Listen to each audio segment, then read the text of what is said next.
Welcome into the DNVR Rockies podcast, brought to you by Strava Craft Coffee. Remember to use the promo code DNVR20 for first-time users to get 20% off, and DNVR25 for second-time users to get 25% off your entire purchase of that CBD-infused, deliciously rich, and potentially life-altering Strava Craft Coffee. I'm your host, Drew Creasman. I'm the managing editor of DNVR Rockies. With me, as always, is beat writer Patrick Lyons. And joining us, as has become our weekly custom, is the voice of the Colorado Rockies on AT&T SportsNet and the host of the Drew Goodman podcast on any app that plays podcasts that you can find. Download it, a must-listen for all Rockies fans. Drew Goodman, thanks for coming back, man. You're not sick of us yet.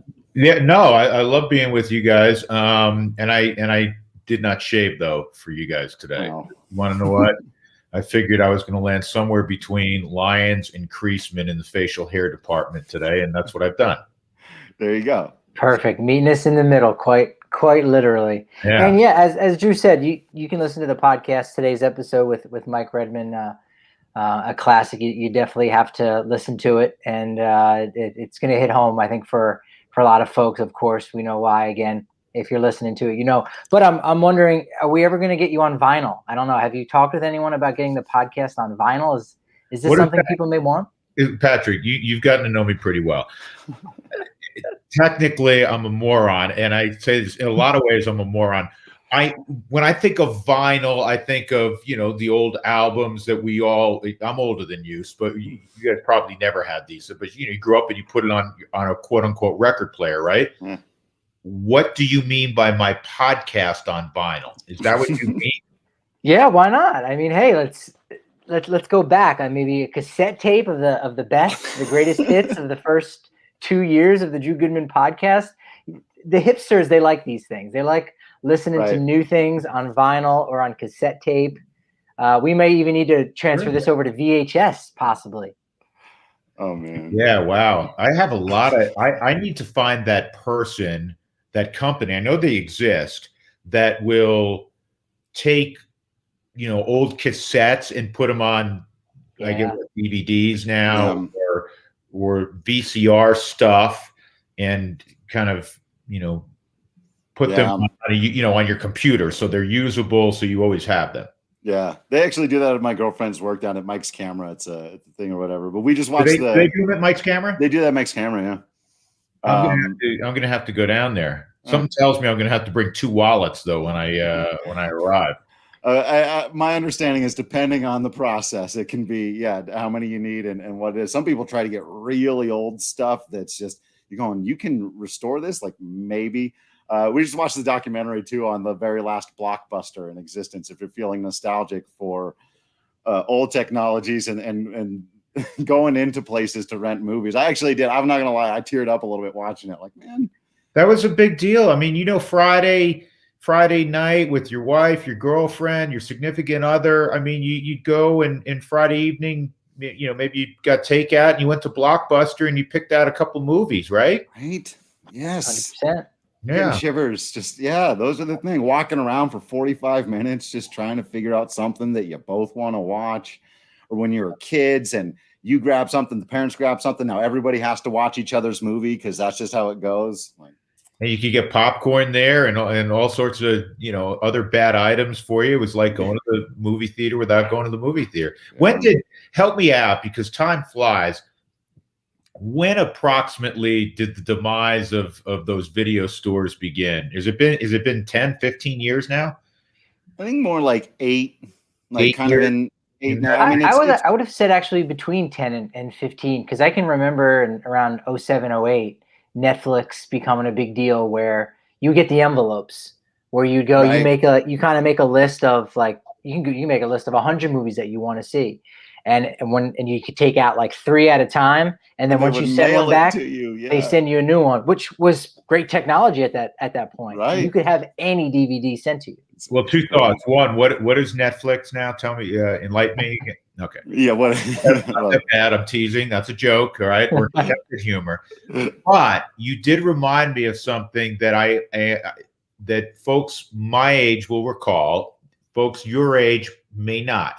and that was Columbia Records. Do you ever remember Columbia Records? And you would get this thing kind of like you were describing, Patrick, in the mail. And I did this a couple of times growing up. It's how you accumulated vinyl. Yeah. And it was a joke. For $1, you got like 12 albums, but you now were committed to buying at club prices. Over the next 12 months, you had to buy 6 items. Whatever the math from Columbia worked out, but it was like over a year, you ended up with whatever it was, 20 albums, and you only paid probably for 10 of them, at least in your mind. And that was a big deal back when I was growing up. Somehow that company actually stayed in business for a while with that methodology. And my favorite part was just whenever you got the packet in, it would almost come with like these little stamps with perforated edges, and you could tear them out and be like, okay, here would be the 12 that I would get, because I knew about credit, and I figured, man, this might not play out too well in the long run if they're sending you a CD every month for 20 minutes, and I'm not allowed to use the telephone to cancel the subscription. But Columbia Records, Record House, yeah, that was a big deal. I got another one. You guys come clean. I've spent my life, obviously, on the road. You guys have done your share of traveling. Have you ever been sitting in a hotel room, or maybe it's just at home, and you're watching television late at night, and you're flicking around, and the Time Life infomercials come up, and you're like, because I'm from the 70s, right? So all the love songs from the 70s are the greatest hits from the 70s, the one-hit wonders. And you're like, I'll never be able to get all that. And I'm away. And next thing you know, I've ordered from Time Life, and I have like, all the 70s hits on like 10 CDs or whatever. So around the time, and not to out everyone exactly, but Patrick's just a little bit older than me, but I still think of middle school, high school situation. What was big were these collections called Now That's What I Call Music. Remember those? And those were kind of that same idea. They were the collections of the hits from today. But if you were basically a high schooler when I was, and you wanted to hear every song that's played on the radio all the damn time anyway, every song that's played at the ballpark and every mall, everything. And it was like when like Carlos Santana had just come back out with the Rob Thomas song that was huge, and every Britney Spears and NSYNC, and you just wanted them all together. You would get Now That's What I Call Music. And now there's like 140 volumes of Now That's What I Call Music. Yeah, I hear you. I've got now, I feel like I'm sort of up to speed. I have, you have Spotify, and you have. Yeah, now you can just. Amazon Music, and, A lot of free sponsors were given out early in the show. I've noticed. There's a lot we're hoping we get free stuff. That's right. Hit us up. Let us know. I've never done the Time Life thing. I've never been enticed, although I do think maybe once in the last year, and I think I'm trying to block it out from my memory, like it was traumatic. But maybe it was like the best of the 90s, and thinking, damn, there was some good music. And I was like, no, it was like that moment I stepped outside myself and realized what was happening. So I think I'm just blocking that. But yeah, I do know that feeling, Goody. Yeah, I want to, I can picture like Mary Hart hosting with Sean Cassidy, the best of the 70s, or something like that. Love it. Yeah, or Billy Preston. And now here's the thing.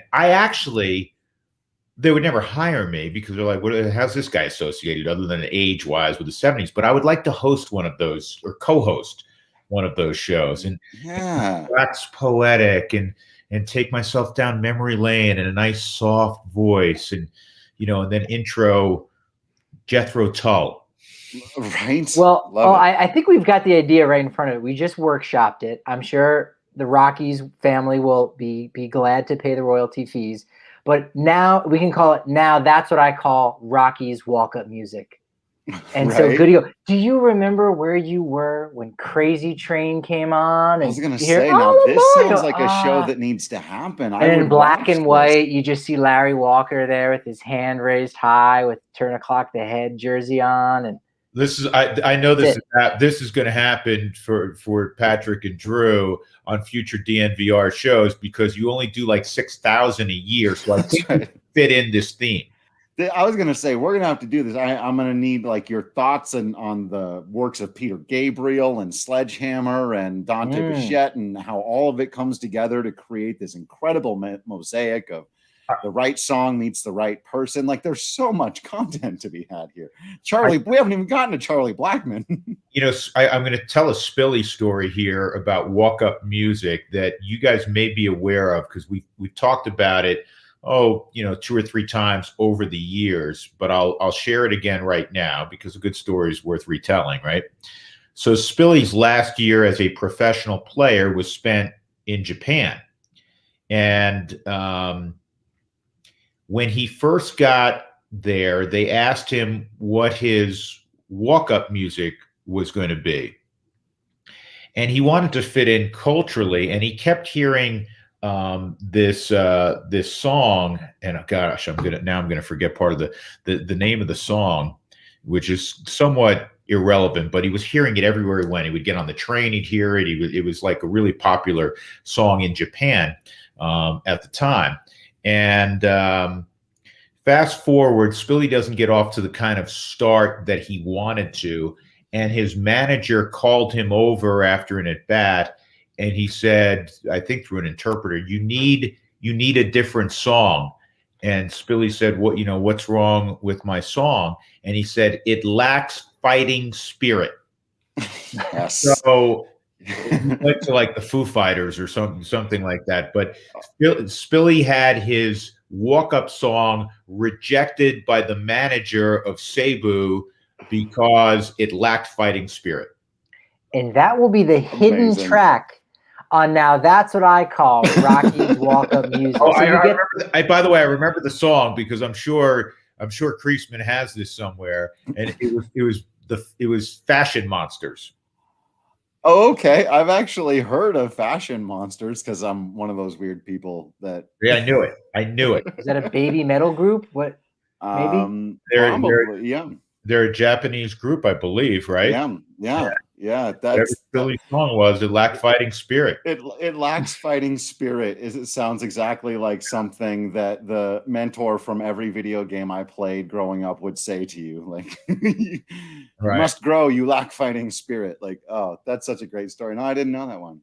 Spilly, for most fans, is known for the big Gwen Stefani song during the 07 run, and everyone singing along to the woo woos. Long before we sang Tonight with Charlie Blackmon, we sang along with those woo woos. I don't know anybody's walk-up song. I don't. Yeah. People not all the time, but people periodically will ask me, "Hey, what's Trevor Story's walk-up song?" I say, "I have no idea. I have headphones on, right? I'm doing the game, and it's like the last thing I would be aware of or pay attention to, and so I don't know anybody's walk-up song. I have no idea." And they're always so current and modern, and like this was just released last week, so they're not like too many classics, you know what I mean, where you would know it. Right. Yes, and so that would completely eliminate any potential that I would have any idea of what I was listening to. It was like Bob Seger and the Silver Bullet Band, Night Moves. Yeah, like that. Would that be a good Night Moves? Would that not be a good walk-up song? I'm saying that'd be very good. Not bad. That would be very good. I mean, that could be a promotion too, where again, they do it when they have like a Beatles day, and then you see Trevor and Charlie wearing like the Sgt. Pepper's Lonely Hearts Club Band outfit. Do it with the walk-up music. Have them, have some 70s style music once in a while. So, fellas, a few years ago, I was I think I had just left the Fan, but I was still doing stuff there, and I was doing something on Hastings' show, and I was, going to do a regular bit or whatever once or twice a week. And he'd go, "All right, what do you want your walk-up song to be?" And I was like caught because I love music, but I'm not one of these music aficionados where it's going to roll off my tongue and I'm going to go this one, that one, or whatever, right? And be able to name the song, right? So I just had an immediate epiphany. I had heard it recently. I said, and this was when it had just come out, I said, Kid Rock, All Summer Long. And, that's kind of all summer long. Baseball's all summer long. There you go.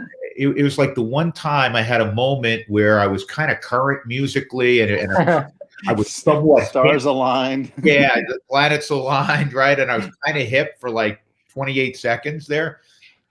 It's beautiful. All I got. That's all I got. That's so fantastic. No, I love it. It's okay. All the kids still listen to Kid Rock, so you're still hip. You're still hip. Okay. Right. Kid Rock still very current. Yeah. Very current. I love that Yumil has asked a fantastic question that I doubt any of us know the answer to. It just says, do teams have to pay royalties every time a guy comes up to bat, or is it a one-time great fee? question. Honestly, that is a great question. That really is. Yeah. Because if you take music and just use it, for instance, on your podcast like we are right now, I mean, that you can't do that. You have to pay for the rights to that. So you're playing it in front of 30, 40,000 people on a given night. That's a great question. And you do hear it in the background on live television too. So I mean, it's like still there. I would imagine that there has to be some sort of arrangement. Yeah, that's a guess though. It's great. I'll see if I can find out. I've met the guy a couple of times that run Jared, if it's still him, who's running the music out there. I'll see if I can find him on Twitter. The DJ, the Rockies official DJ, Yeah. Actually, yeah. I met him at Blake Street before the DNVR bar existed. And hey, speaking of the DNVR bar, great place for members to hang out. You don't have to be a member to come down and hang out, but you do get a bigger beer when you come in the bar. If you're a member, you also get discounts on hats and shirts and masks, as all of you know. And if you haven't renewed your subscription, now is really the best time to do it. The written content's about to ramp up with the Rockies getting ready to start. We know you're going to be excited for all of that. Not only that, but you're going to get hooked up with a free t-shirt, and you're going to get a Recover Holistic stick from Holistic Wellness if you want one. It's Holistic Wellness, all about the CBD. The stick that we send you packs 10 milligrams of CBD. This one is focused on recovery. All you do, pop the top off the stick, pour it in any drink, stir and consume it. Check out the reviews at holisticwellness.com. That's HOLISTIK wellness.com. And right now, they're offering our users 30% off their first purchase if you use code DNVR30. So you can get an annual membership, a free DNVR shirt, and a holistic stick with that coupon inside. It's an amazing deal. Head over to the DNVR.com today. Become a member of the family. You just get so much stuff for doing so. Plus, we also appreciate it. We really like it when you guys do that. And so many people can't just drink water straight up with their meals. So boom, that holistic stick, give you a little bit of flavor in there to go along with your lunchtime goodies. And also, of course, get checked out with our friends at Zoom Care. If you want to make sure that you're in great health and condition and you don't necessarily like going to the doctor's office, I really, really don't. You don't like sitting there waiting. Very few people do. Check out Zoom Care. Go to zoomcare.com. It's an online, digital doctor's office visit. They can do all kinds of things, just like a traditional visit, urgent, primary, even specialist care, including even mental health. Video care is covered by most private insurers, and sometimes with a copay, but visit them again at zoomcare.com just to check it out for all of you that your health's important to you, but you don't necessarily want to go sit in the doctor's office. All right, Goody, let's get back out there on the baseball diamond and just check in with, last time we were chatting with you, a few ball games have been played since then, and particularly the name on this show, especially yesterday when we did our Who's Your Dude draft and just picking guys who we think could be dudes that surprise people this year. Connor Joe, his name keeps coming up. The story's coming up. He's had a heck of a spring that's starting to turn from, oh, that's nice, into, oh, okay. We got our eyes on you, Connor Joe. What do you make of this guy and his story and everything he's got going on here? Well, he's got a great story, and I know you guys have told it, coming back from testicular cancer. This guy's former number one pick now, so it's not like he fell off a turnip truck and say, oh, he's kind of having a nice couple of weeks in March. He's got a lot of ability. You remember him briefly with Arizona, right, or the Giants? It was Giants, right? I'm trying to Giants. He made their opening day roster in 2019. Right, San Francisco, but he has power. He has the ability to play first. He's dabbled at second, and on the other corner at third. He can play left field. So there's intrigue there. The thing I'm reminded of this time of year, and something that I like to advance, and I'm sure you guys do as well on your show, is that it used to be 25 guys break camp, 26 now. We'll break camp on April 1st, and we'll spend a lot of time breaking down, all right, here's what the roster looks like. And 3 days in or a weekend, there's going to be a roster move. And then 2 days after that, there's going to be a roster move, whether it be because of performance or injury or somebody, strained something. It takes a whole lot of folks to play a 162-game season, even when things go swimmingly well. So has Connor Joe put himself in a position to be a part of the 2021 Rockies, if not necessarily at the outset? And there is the potential for that. At some point in time, I would imagine Connor Joe will perform at Coors Field. It's been a good story so far. And that would be the Rockies need good stories. We know that. A great story. I'm full on board. Like a week ago, I was like, "Who is this guy?" I'm googling his name and stuff, and now I'm like, I'm on the Connor Joe train. It's fun. Yeah, he swung the bat well. There's no denying it. He has swung the bat well. I saw him hit a home run when I was down in Scottsdale a couple of days ago. It seems like every day. He's also one of those guys that in spring training, it always unfolds this way. There's 2 or 3 or 4 guys that seem to play every day. Story's not going to play every day. Charlie's not going to play every day. You hope when you show up there, they're in the lineup and they get their 5 or 6 innings in. But there's always the guys that seemingly are always there. And they may not start, but they're going to play in every game, the final 3, 4, 5 innings. And Connor Joe is one of those guys. He is. He's one of 6 players that have been in 15 or more games. So, of course, he's getting a lot of at-bats. And his 3 homers have come in only 20 at-bats. So he's hitting at it better than 7 at-bats per home run. He had back-to-back days where he hit a home run, I think, on Monday and Tuesday night. So he's playing really well. I think that defensive flexibility is going to be key. We don't really know what's happening with Brendan Rodgers right now. And so with, Joe's ability to play a little bit at third base, I mean, that was kind of the position he was drafted at. Fuentes being able to play third base, McMahon can play a little second, Hampson can play second. I think you can kind of mix and match anywhere. And that's one of the nice things Buddy has going for him on this roster is he can just pick the best players rather than kind of be forced into a corner and say, well, I need, this guy at this specific position. He can mix and match and move guys all over. It's going to be interesting to see all the different combinations that they have this season. He can match up. He can match up right, left. I mean, it's one of the reasons, Greg Bird, I know he hasn't had a great spring. He's starting to swing it a little bit better, but he's intriguing because he hits from the left side. He gives you, that left-handed bat off the bench. But you can see mixing and matching. You do have positional versatility, which is big with the Rockies. It's really huge throughout the game now. Fuentes and Connor Joe, first, third, left field. I mean, so you can throw them in the outfield and kind of play the hot hand. If Fuentes throws out 3 hits one night and, say, hey, I want to get him in there again, maybe you give somebody else a break at a different position and you can get his bat in the lineup.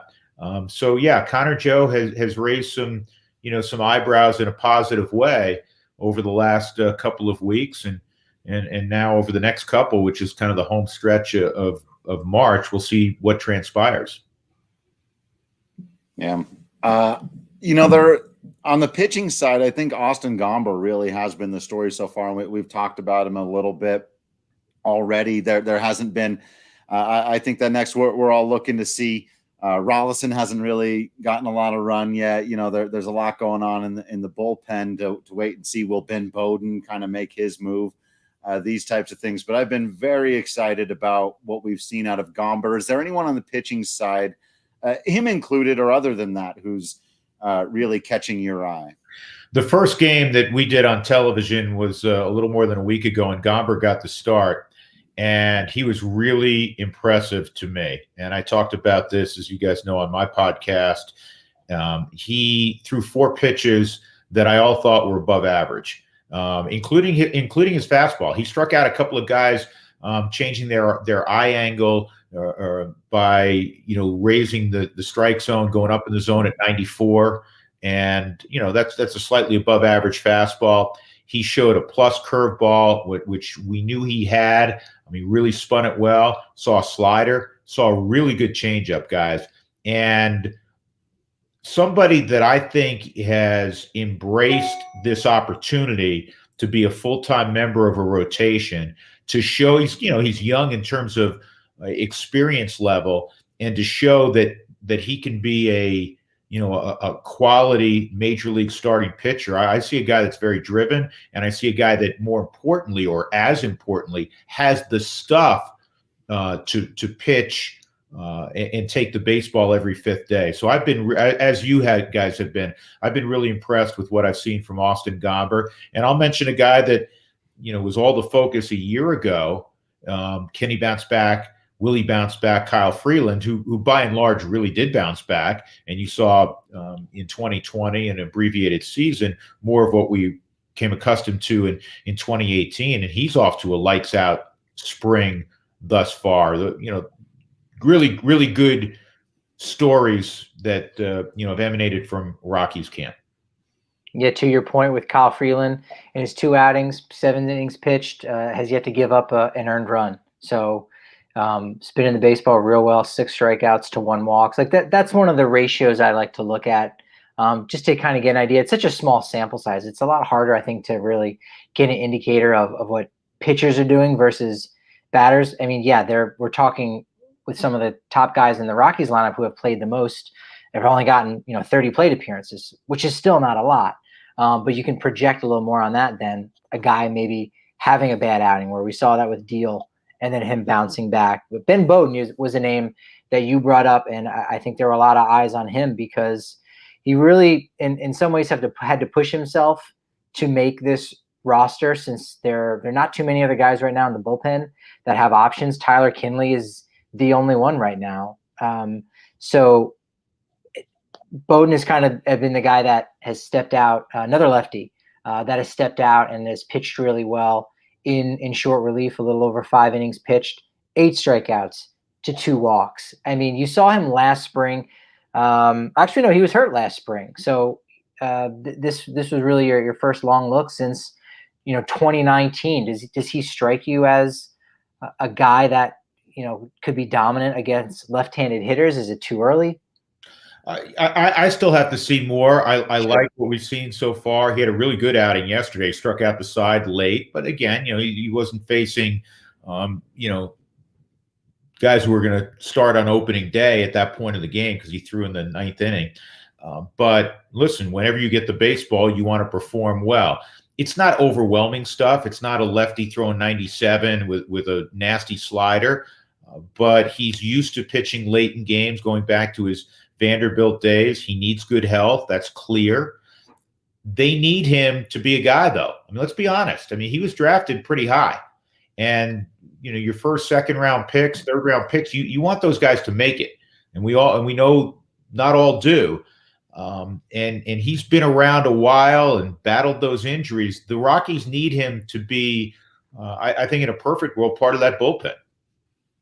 Kind of piggybacking off this idea of the bullpen being kind of loaded with a lot of guys that don't have options, and you say, all right, well, if they're all healthy, you're not going to see a lot of these young relievers come up. Do you think the shortened season is going to, wreak havoc or just be a major impact for teams all across baseball? With, I think Lance Lynn had the most innings pitched last year, a little over 80 innings. Is that going to be a factor for starters and relievers alike, or one over the other? How do you accurately attribute that? And I know articles will be written, Patrick, because it's already the point you've made has already been discussed, as you guys well know, in print and on talk shows and on podcasts like this. What will the impact be because guys didn't have a full year and it was interrupted? Will there be more injuries? Whatever the amount is, you could attribute it to a fluke. Like this year, there's been more pitchers hurt when pitchers always get hurt. I'd say there's 3 absolutes in life: death, taxes, and pitchers get hurt. So But if you want, and somebody will take that leap and say, well, the reason we've seen more injuries is that, the starters, as opposed to getting 175 plus innings, only got, 60 plus innings a year ago. And now they're had to ratchet it up. And that's why we're seeing. We'll never be able to definitively answer that question, in my opinion. Yes, as much as we know about the human body, we're only scratching the surface. We still have no idea what's going on inside there with muscles, bones, brain tissue. We're still figuring out. Especially when it comes to throwing the baseball. Think about this. If I told you, this is one of my favorite ones. If I told you guys, 25 years ago, I said, hey, fellas, listen, man, I got this idea, and you guys take good care of yourself. I said, this is what we're going to do, all right? We're going to start a little competition, just the three of us, right? We're gonna go out. We're gonna fly out to San Diego, all right? And we're gonna even better than that. I'll take you to Hawaii on my dime, okay? Oh wow! Hey, listen, that's the kind of mood I'm in. We recorded it on the podcast. This is I'm gonna say we're gonna clip this out. We're not live, are we? Right. So we're gonna go out to Kona, and we're gonna go swim in the ocean in the Pacific, 2.5 miles, all right? And then we're gonna run out of the water really quickly. And we're going to jump on a bike, and you know where I'm going with this, Patrick, and we're going to ride 110 miles, all right? And it's really hot, but, don't worry, I know the route. And then when we get off the bike, we're going to run a marathon, not a half a marathon, not a 10K. We're going to run a full 26.2 miles.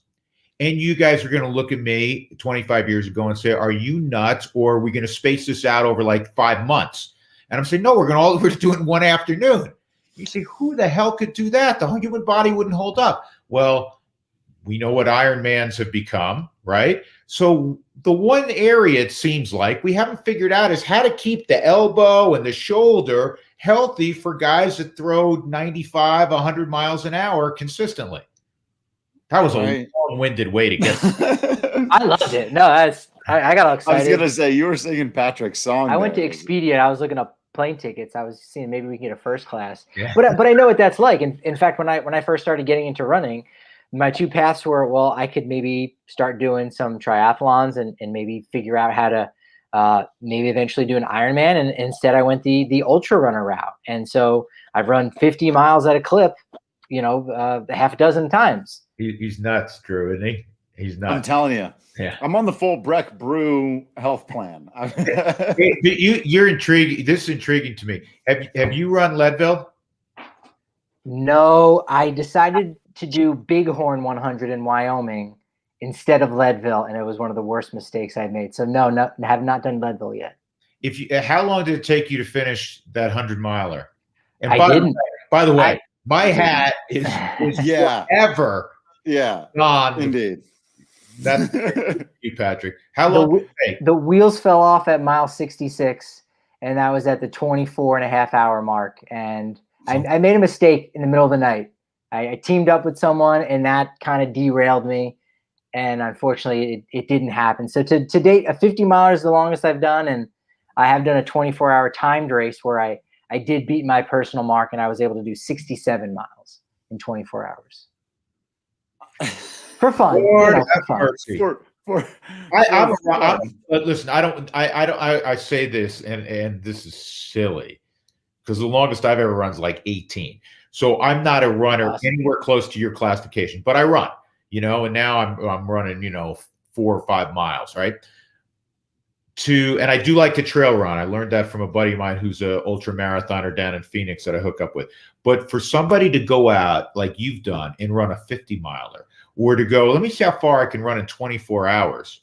And I hope Creasman had like a 6-pack of Breckenridge for you at the finish line. 67 miles. That's amazing. But you know what? I don't. To your point, I haven't had any issues with my body, and I've been doing this for about a decade because my form is pretty good. Not great, but it's pretty good, and I know when to like pull back and when to hit the throttle. And I think form is so much of that with pitchers. And I think if you have an injury and you're playing through it or running through it, pitching through it, whatever it is, it's going to rear its head. And it's one of the reasons why I think pitchers end up getting hurt, because they're usually pitchers, and since they were a little kid and they're throwing curveballs at 10, 11 years old, We know the impact that could have on the elbow, and we haven't figured it out. We got to get parents on the right track and slowly build their kids up, and maybe you get less and less injuries. Jacob deGrom's doing all right, throwing 100 miles an hour. Hey, two things real quick. I want to mention deGrom in a second, but Drew, would you not want to like do the Rosie Ruiz thing if you're oh right, yeah, like jog for a mile and a half, take a cab, go have lunch. He's going to go at the finish line and go, oh, I think I won. Oh, look at that. Yeah. And Drew's lanky. Drew's lanky, right. So he can get away with. People would believe like, oh yeah, this skinny guy, he's great. Yeah, I was a sprinter. A sprinter. Were you a sprinter? Like they do in the movies, like put the sweat, the wet marks. Right, spray a little. Line down your back. Man, it looks like you worked out. I tweeted this out yesterday.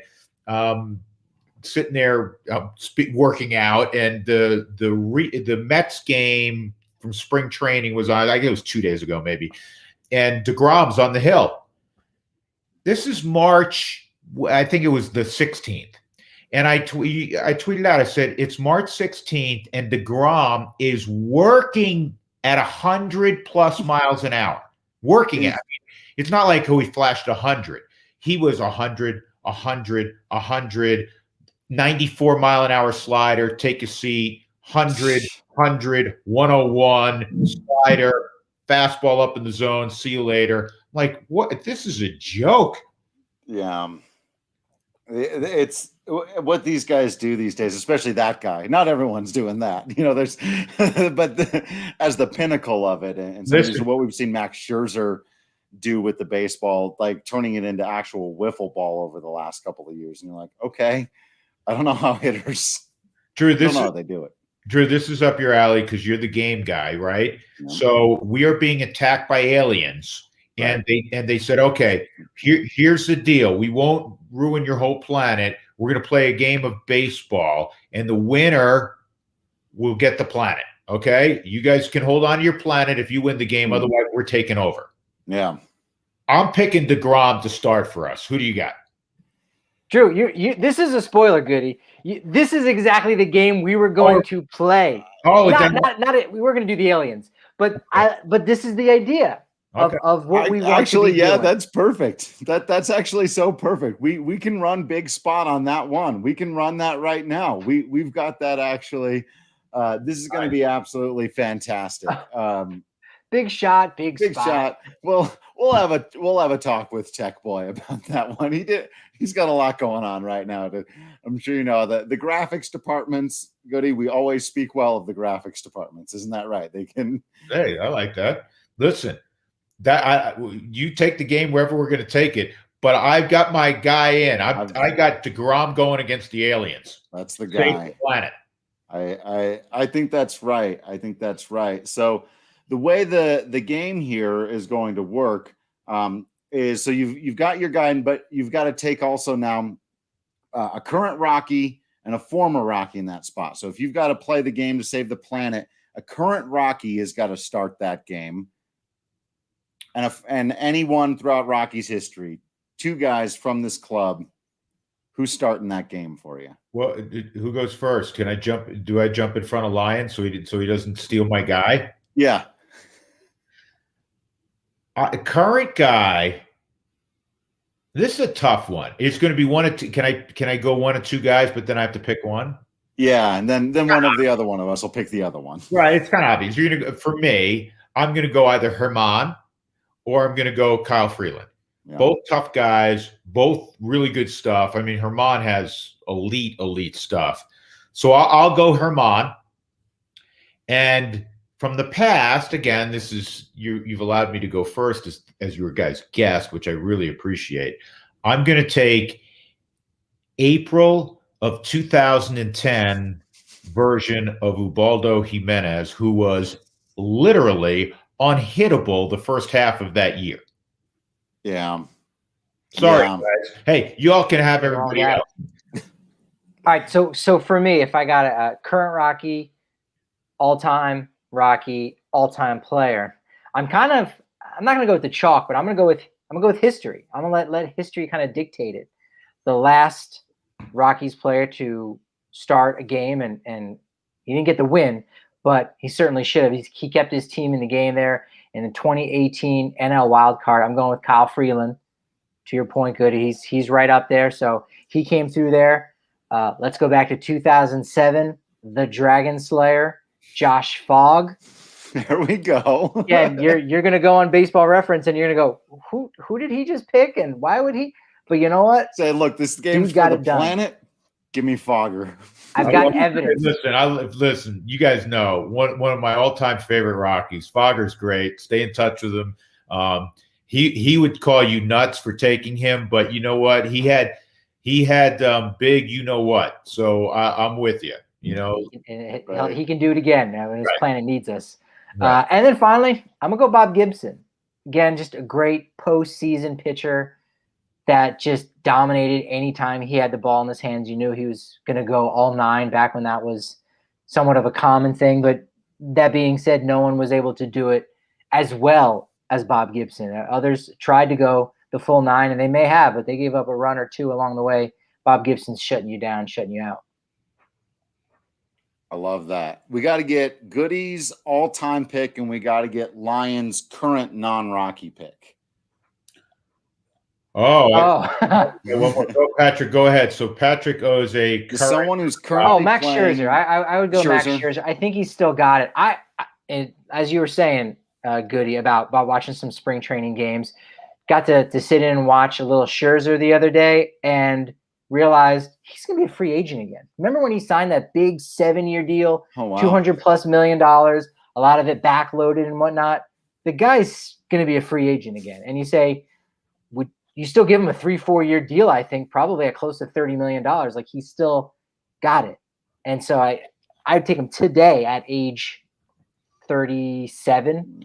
Yeah, you do it. Hey, historically, and that's a great pick. Historically, with long-term, really lucrative contracts, whether they're a position player or a pitcher, most of them, as we know, don't really work out toward the end, and especially when it comes to pitchers. But that one worked. And to your point, he's going to make some coin on the other side. So I have to pick a current. I picked a current one. I got the Grom going.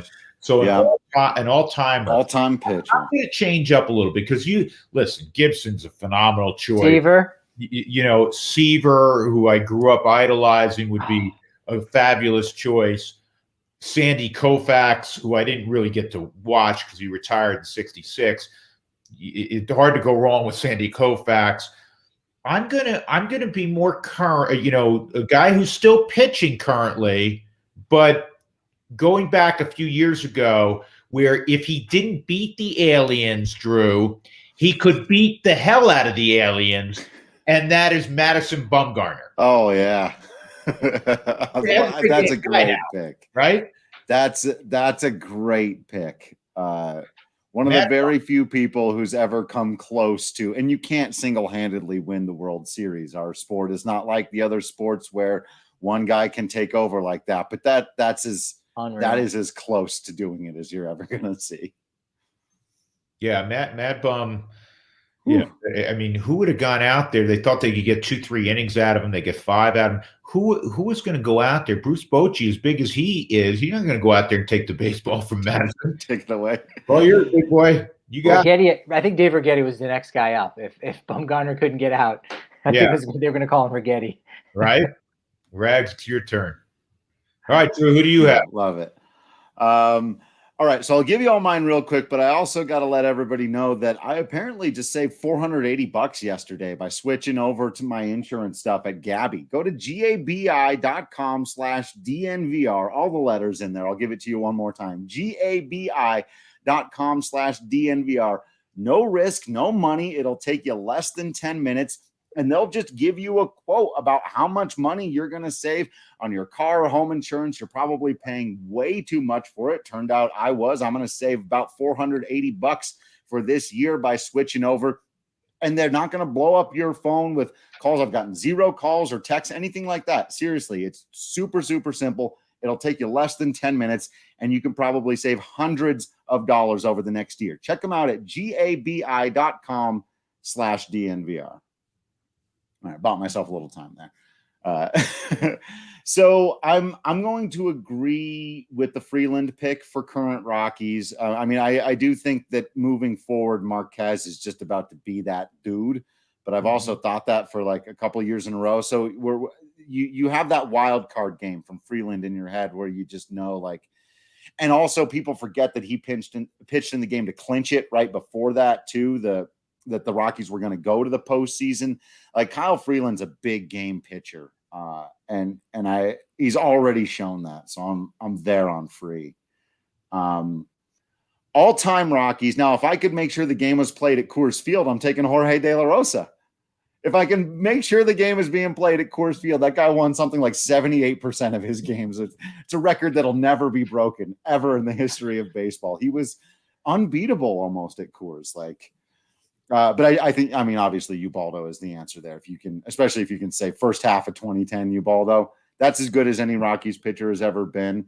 But if it's, I don't know anything else and I just know the game's going to be at Coors, give me Jorge, because he will find a way to gut out a win.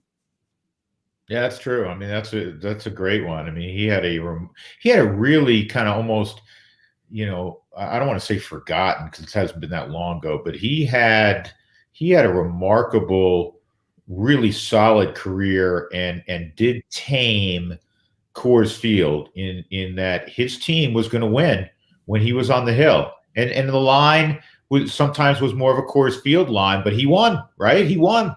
Yeah. A lot of Pedro Estacio from the left side in Jorge. I like underappreciated. that. The word's underappreciated. This offseason, which seemed like it was 2 straight years, right? Because we only had really 60 games of the right. season last year. We just dug into the history of this organization, and there are so many guys that, don't really get the recognition that they should deserve. Like you said, Pedro Estacio and Steve Reed, essentially the greatest reliever in franchise history. And people would say, oh, the catcher? No, that was Jeff Reed. His brother Steve, they weren't related. And yeah, JDLR, man. Jorge De La Rosa is great. And you know what? Reeder still lives in town, has always lived lives in one of the western suburbs in the foothills, and good guy, good dude. And you're right. He's one of the all-time Rockies that if you needed to get a right-hander, Reeder'd be near the top of that list. Love it. I took him on my Nostars team. Big Steve Reed guy am I. And then for my currents, I'm with you on Jacob deGrom. Longtime listeners of the show know I've been a deGrom guy for a while. Hard to go wrong with the Scherzer pick. Maybe 2 years ago I would have gone Justin Verlander. Mm-hmm. But yeah, those are all great picks. All time though, here's where I'll go. Maybe a little off the board, maybe a little wild. Just my dude, to go back to yesterday's podcast, Randy Johnson. I'm going to take Randy Johnson. I'm going to assume the aliens got a bunch of big slugging lefties, big scary, that they stole all the bodies. If it's like Space Jam and they stole the bodies of, Babe Ruth and Ted Williams and Stan Musial. I'm like, I'm going to need Randy Johnson coming out here with 102 from the left side and that slider and Mr. Skippy and the whole thing. I love Randy Johnson. It's hard to go wrong with the big unit. He was pretty dominant. I can remember whenever he came to town to Philadelphia, I would drive out to Philly to watch him start, sit behind home plate, and after he would strike out the third batter of the inning, as he walked to the visitors' dugout on the third base side, he would just keep his eyes locked on the guy he just struck out. Like he was fully 90-degree head turned, just still staring down at the guy after he had already struck him out. It was so intimidating. Okay, I got a story for you, and I have to, because I've always promised to leave this person's name out of it because that's the way they want it. Randy Johnson did that in striking out this player, and this player kind of glanced back and noticed he was doing his Randy Johnson stare down, and this is a player that had some, pedigree, shall we say, and had a resume, and he was really ticked off. And after the game, he called up the other clubhouse, the visiting clubby, and said, hey, get Randy Johnson on the phone. This is so-and-so. And he said, okay, what's up? And he goes, you just get him on the phone. Now, the clubby had been watching the game, so he kind of had a feel for where going. This is Randy Johnson, 6'10" and whatever he is, 240 pounds. 135 pounds. And there was someone else who had played with this guy that was now on Randy Johnson's team. I think Randy Johnson was with Houston at the time.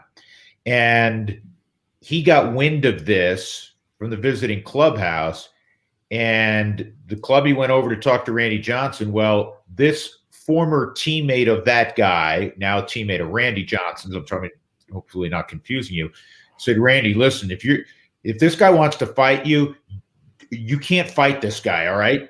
Because he is a badass. Okay. Wow. Do not take this bait. Okay. Do not go there. Randy Johnson got on the phone and he apologized profusely to that player. And that was the end of that. But this player, literally like old school, wanted to meet Randy Johnson in like the parking lot and fight him. And he was not nearly Randy Johnson's size, because nobody's Randy Johnson's size.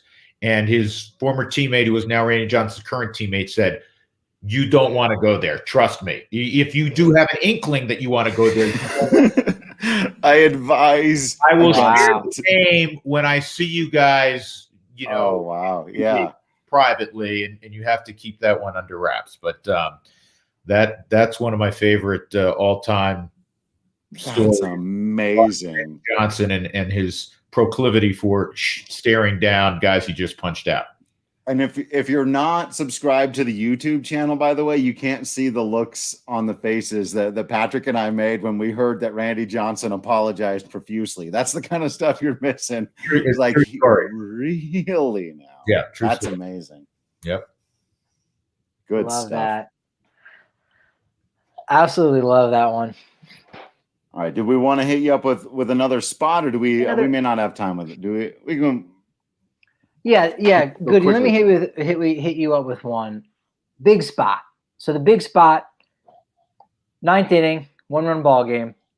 That was the graphic we showed earlier. The big spot graphic. Yeah, it was a graphic. Big spot graphic. Come on. It was a graphic.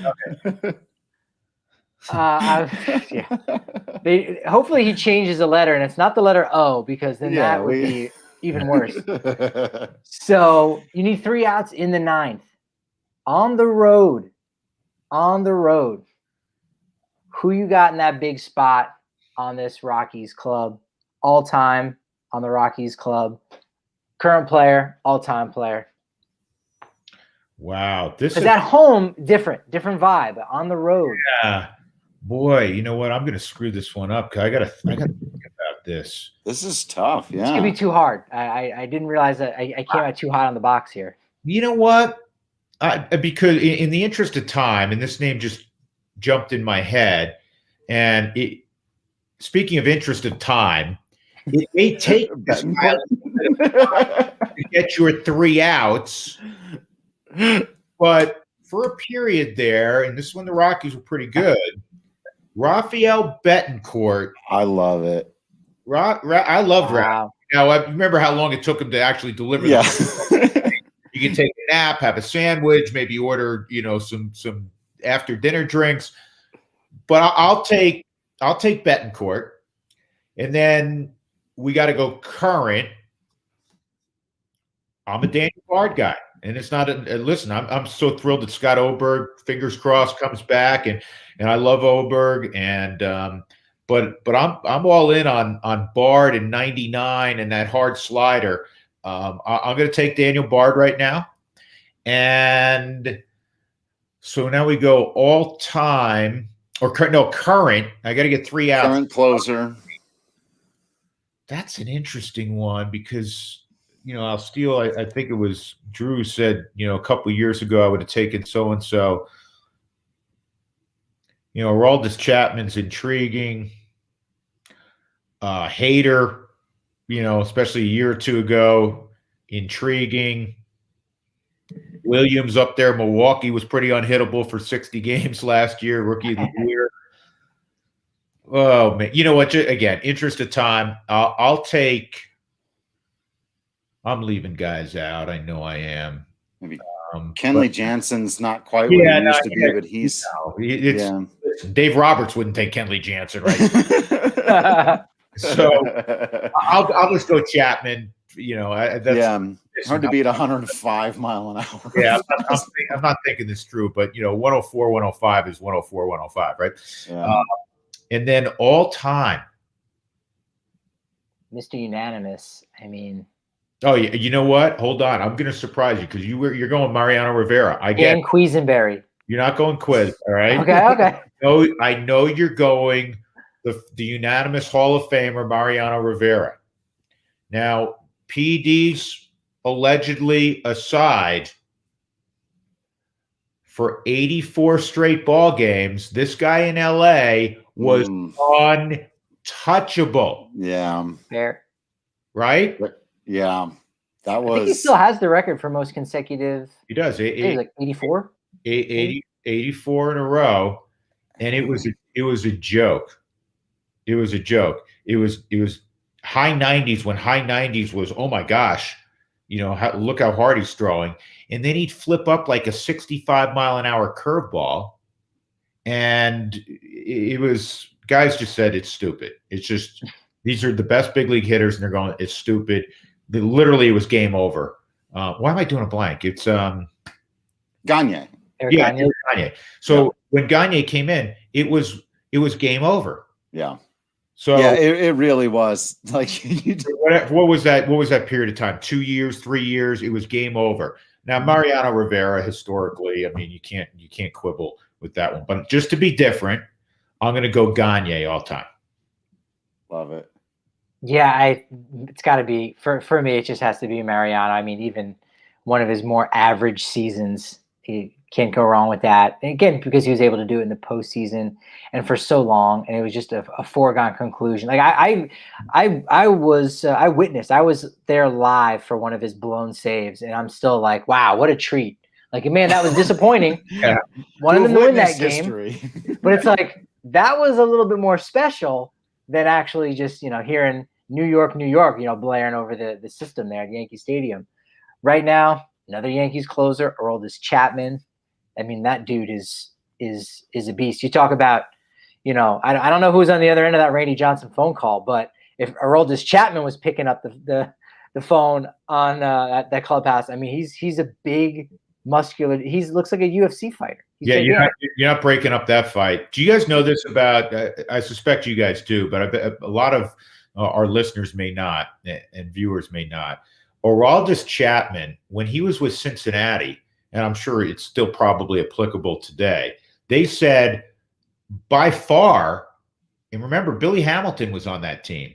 He was the fastest player on their team. Wow. He could fly. Wow. I hadn't heard that. Yeah. That's amazing. Will would remember and hold on to this memory, and I love it, reminding us that Gagne did blow one game during that stretch, but it was an all-star game, and it cost Todd Helton the MVP. And Will's not having it with his Eric Gagne. Yeah, you know what? I do vaguely remember that. I also remember the Rockies almost had another MVP. Remember if Hopp's home run wasn't taken back over the wall. I'm trying to remember who made that catch. Somebody will chime in, but Brad Hopp may have been an MVP of a World Series. Excuse me, of an All-Star game. Yeah. Wow. Current Rocky. I'm gonna go Scott Oberg. Again, we want him to get healthy back on the field. I can just remember when he ended up closing out a couple games in 2019 where they were trying to get back into the hunt and talking to him about it, and he just seemed like he could care less. Like, well, I mean, it was 3 outs. I mean, whether I was in the 8th or the 9th, like, whatever, not a big deal. I was like, wow, this guy, I don't know if he has ice in his veins. He's just like, whatever. It's just 3 outs. Like, that's it. Like, it's just very calm, very even keeled. I was really impressed with that. And you know what? I'm going to go back to 2017 as far as an all-time Rocky. He's also an all-time Royal and a current Kansas City Royal reliever in Greg Holland there, breaking the Rockies' all-time save record and almost doing the unthinkable and making the all-star team as a reliever with the Rockies. I mean, we haven't seen that since the days of Mr. Brian Fuentes. Yeah, you know what? That's a good name too, because Tito was really good, and then he lost the job, and in that great 07 run, I mean, he stepped forward when he had to be tremendously disappointed, became a really good setup guy for Manuel Corpus, right? Yeah, I was going to say that's my guy. I know it.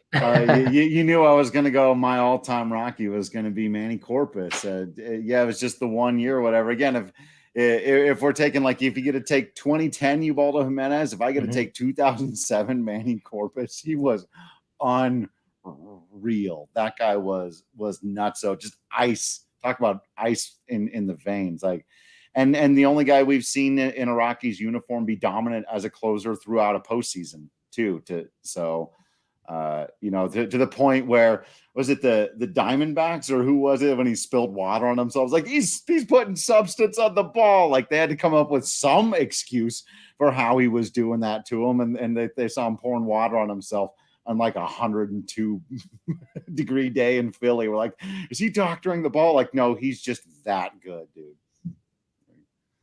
I love Manny Corpus. Yeah, Corpy was great. Current, it's a toss-up. It's a 50-50 between Oberg and Bard. They've both got so much going on. I'll go with Obi for the numbers, just on the ERA plus. I'll make it technical. I'll let a stat do the thinking for me, like some people in this industry like to do occasionally.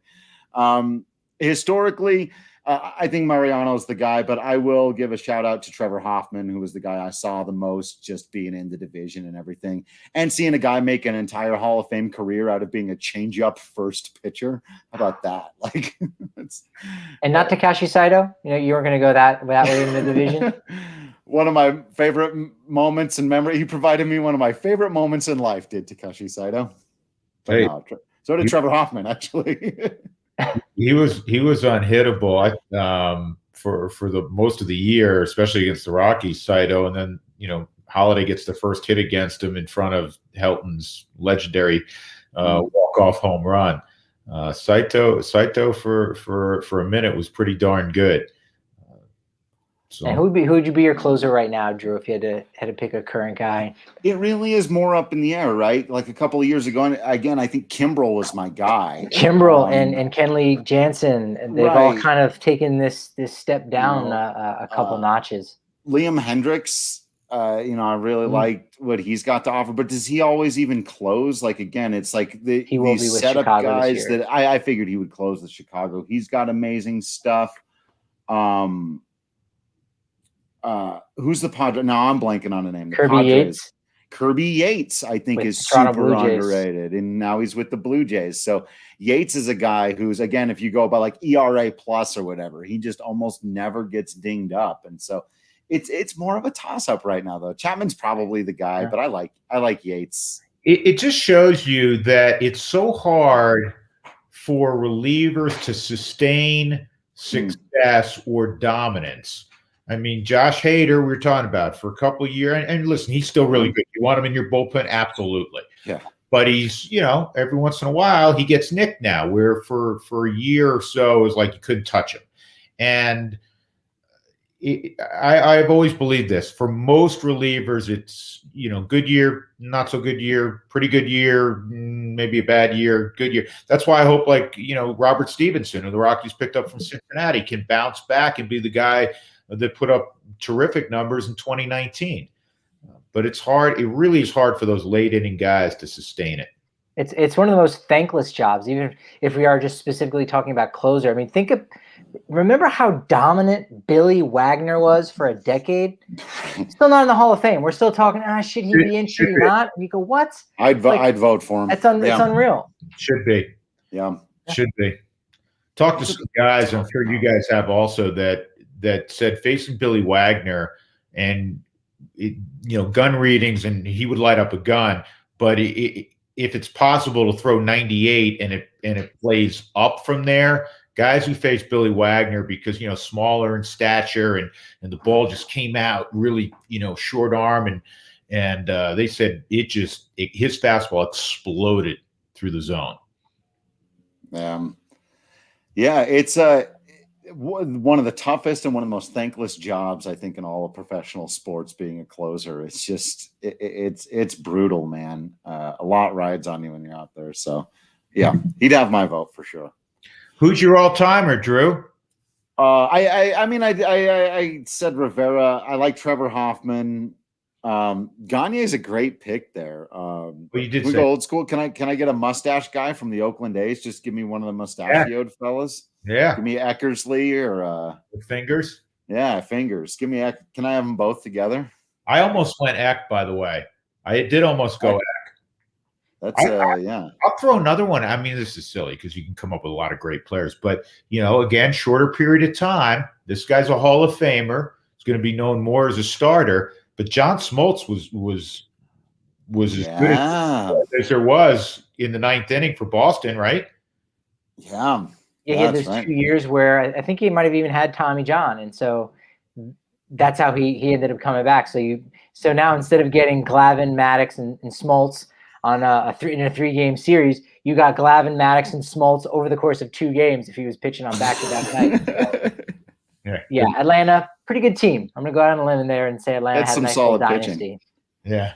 Someone threw out Greg Maddox in the comments earlier when we were talking about to beat the Aliens to win the game, but that was a lot of fun. That's the first time we've played Big Spot, in case you couldn't tell from the graphics. So we appreciate you taking part in the inaugural Big Shot.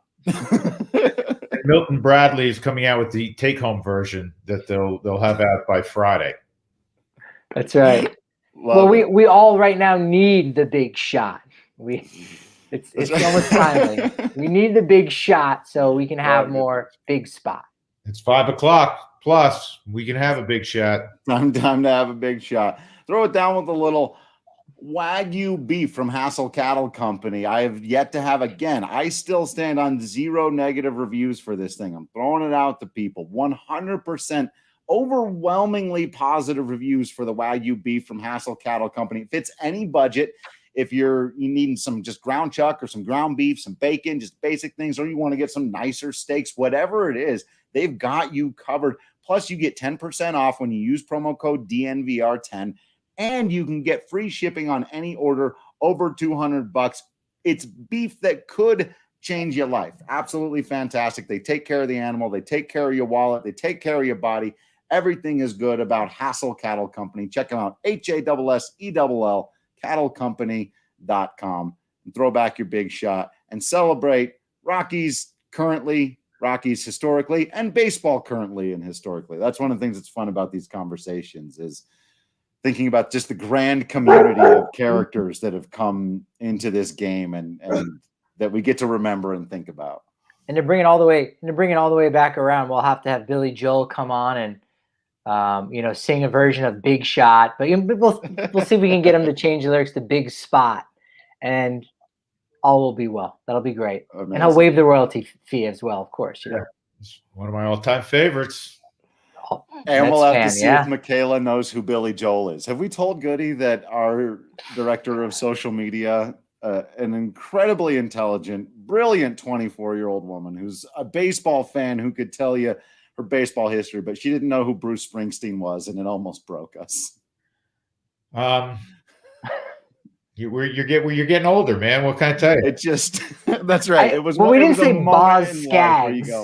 We Right. didn't say Todd Rundgren. Like we said, Bruce Springsteen. Blue Oyster Cult. I mean, this was Bruce Springsteen. You got to know Bruce Springsteen, right? Yeah. And you got to know Billy Joel and Elton John, right? There's certain folks you got to know. Right. So we'll check. We'll make this whole Billy Joel situation work. We'll check back in with everyone, and we'll let you know if Michaela has any idea who that is. Hopefully she doesn't go, yeah, the lead singer of Green Day. You go, no, that's Billy Joe Armstrong. Forget it. Just forget it. Yeah. That moment is caught forever in time. We were legitimately shocked. But yeah, thank you all for hanging out with us for this one and for all of them. Be here on YouTube. If you want to catch these live, make sure you're following us all on social media so that you can be chatting all the time at Patrick D. Lyons, at Drew Creasman, at Drew Goodman 42, and at DNVR_Rockies. You know, you've got to subscribe to the DNVR.com so you get access to all the written content, plus discounts on hats, shirts, masks, a bigger beer when you come down to the DNVR bar, and access to our Discord chat room where we're always chatting about anything and everything under the sun. I'm going to have my thoughts on the Snyder Cut for everybody, by the way. Big nerd coming up, Batman movie. Hooray. So come hang out with us. It really is all about being a community here. That's one thing we all have in common, is that we're a part of this Colorado Rockies community. Everyone who comes in any kind of non-toxic way and adds to it just makes it better. We appreciate you all so much for hanging out with us for these. We hope you'll continue to be absolutely awesome out there. We will continue to be absolutely Patrick Lyons and the Drews, Creasman and Goodman in here. And until next time, we will see you at the ballpark.